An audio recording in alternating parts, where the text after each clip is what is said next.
செழித்த அழகில் சிவந்து நிற்கும் செந்தேனே என் கழுத்து வரையில் ஆசை வந்து நின்றேனே வெறித்த கண்ணால் கண்கள் விழுங்கும் பெண்மானே உன் கனத்த கூந்தலில் காட்டுக்குள்ளே காணாமல் நான் போனேனே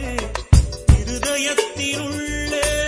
ஓலை ஒன்று கோதிக்க எந்த மூடி போட்டு